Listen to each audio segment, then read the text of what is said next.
What's up, guys? I'm LQ. This is the LQ Review. Thank you so much for joining me here at my YouTube channel. This is where I talk about all the geeky, nerdy stuff that I love to talk about. Movies, video games, comic books, TV shows. If it's geeky, if it's nerdy, I love to talk about it right here. And right now, I want to give you guys my thoughts on episode 1 of the Disney Plus original series, Muppets Now. So it's well documented here on this channel that, I grew up as a Muppets fan. And I like the new movies, and not so much the recent TV show that they had a couple years ago, but I'm always curious about what kind of new Muppet content that they come out with and how that content is going to reconcile the Muppets, very low budget puppets with modern audiences and the taste of modern audiences, and how the Muppets are going to consistently reinvent themselves to stay relevant, which they've tried to do several times to varying degrees of success.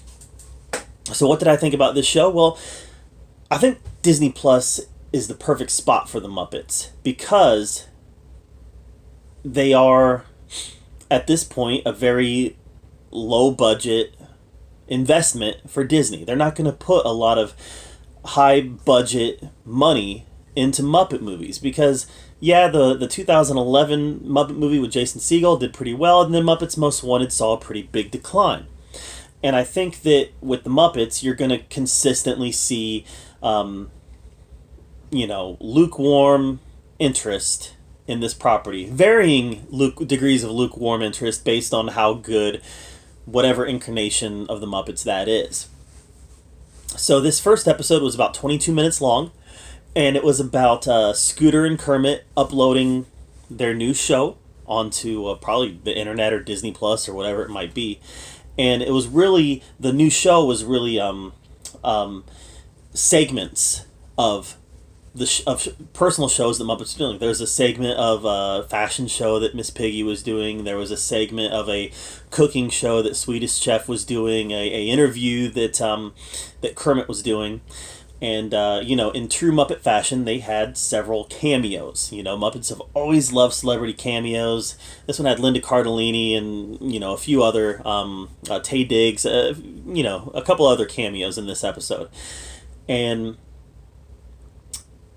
like the Muppets themselves, this had various degrees of entertainment value to it. Some of the segments were really funny, and some of the segments were not so funny. So, the funniest segment to me was the Swedish Chef segment. The Swedish Chef seems like he always hits home runs, and the Swedish Chef had a great segment here that was really funny. Another one was Muppet Masters, where Walter interviews Muppets and their hidden talents. And in this one, Kermit was not a photography expert, but a photo bombing expert, or whatever he called it. He was an expert at photo bombing. And they went around and showed how he photo bombs and gave examples of photo bombings. That was pretty funny. I really enjoyed that. To a lesser extent, like the Miss Piggy fashion segment, even though it had Linda Cardellini in it, it just really didn't kind of strike the funny chord for me. Overall, I think the Muppets could work like this. I really do. Low budget TV show making that's broken into segments. Seeing them work in a extended narrative can be challenging.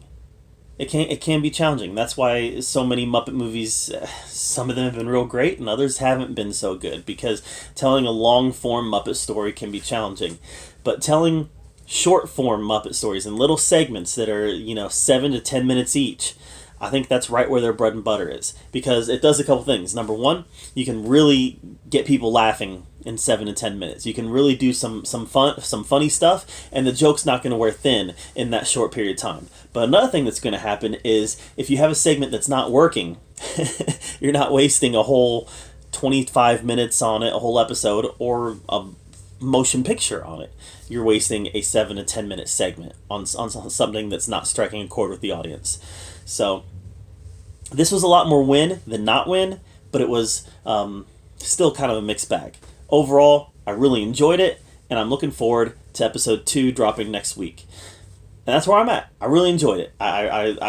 It engaged me throughout, even the segments that I wasn't really into. I was still into enough that I stuck around to the next segment, and I'm going to be sticking around to next week because at the end of the day, I had a few laughs and it was 22 minutes well spent, especially if you're like me and you grew up as a Muppet fan. So, have you seen Muppets Now Episode 1? Do you plan on watching Muppets Now Episode 1? Let me know in the comments down below. I'd love to hear your take on it. Make sure you hit that subscribe button. And as always, thank you so much for joining me here at the LQ Review. This is where we talk about all the geeky, nerdy stuff that we love to talk about. Until next time, we'll see you guys later.